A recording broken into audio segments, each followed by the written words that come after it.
First on report. Rahul മാങ്കൂട്ടത്തിനെതിരെ പരാതി നൽകിയ അതിജീവിതയ്ക്കെതിരെ വ്യാപക സൈബർ ആക്രമണം. നടപടി ആവശ്യപ്പെട്ട് അതിജീവിത മുഖ്യമന്ത്രിക്കും സംസ്ഥാന പോലീസ് മേധാവിക്കും പരാതി നൽകി. വ്യക്തിവിവരങ്ങൾ സാമൂഹ്യ മാധ്യമങ്ങളിൽ പ്രചരിപ്പിക്കുന്നതായും പരാതിയുണ്ട്. റോഷി പാലുണ്ട് കൂടുതൽ വിവരങ്ങളുമായി. റോഷി, പതിവ് പോലെ സൈബർ വെട്ടുകിളിക്കൂട്ടങ്ങൾ ഇറങ്ങിയിട്ടുണ്ടോ ഈ പുതിയ അതിജീവിതയ്ക്കെതിരെ?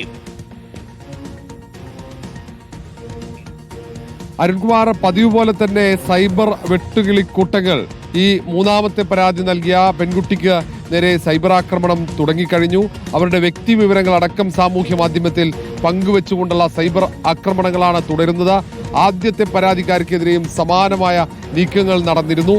അതിനുശേഷം രണ്ടാമത്തെ പെൺകുട്ടി പരാതി നൽകുമ്പോൾ ഈ കാര്യം പരാതിയിൽ ചൂണ്ടിക്കാണിച്ചതാണ്. പതിവ് പോലെ തന്നെയാണ് സൈബർ ആക്രമണം.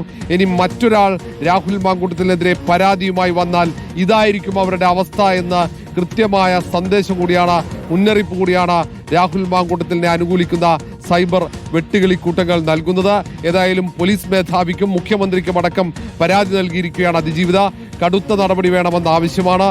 നേരത്തെ രാഹുൽ ഈശ്വർ ആദ്യത്തെ അതിജീവിതയ്ക്ക് നേരെയുള്ള സൈബർ ആക്രമണത്തിലാണ് ഏതാണ്ട് 15 ദിവസത്തോളം ജയിലിൽ കിടന്നത്. സമാനമായ നടപടി പോലീസിന്റെ ഭാഗത്ത് ഉണ്ടാകണമെന്ന ആവശ്യമാണ് ഇപ്പോൾ പരാതിയിൽ ചൂണ്ടിക്കാട്ടുന്നത്. വ്യക്തി അധിക്ഷേപം അസഹനീയമാണെന്ന് പെൺകുട്ടി പറയുന്നു. പെൺകുട്ടിയുടെ ജീവന് പോലും ഭീഷണിയാകുന്ന തരത്തിലാണ് സാമൂഹ്യ മാധ്യമത്തിലെ അധിക്ഷേപങ്ങൾ തുടരുന്നതെന്ന് പരാതിയിൽ പറയുന്നു. ഏതായാലും ഏറെ വൈകാതെ തന്നെ ഈ പരാതിയിൽ പോലീസ് നടപടി ഉണ്ടാകും. സൈബർ പോലീസിനും പരാതിയുടെ പകർപ്പ് കൈമാറിയിട്ടുണ്ട്. സംസ്ഥാന പോലീസ് മേധാവി പരാതി ഉടൻ തന്നെ നടപടിയെടുക്കാനുള്ള നിർദ്ദേശം സൈബർ പോലീസിന് നൽകുമെന്നാണ് അറിയാൻ കഴിയുന്നത്. ഓക്കെ, റോഷിയാണ് വിവരങ്ങൾ നൽകിയത്.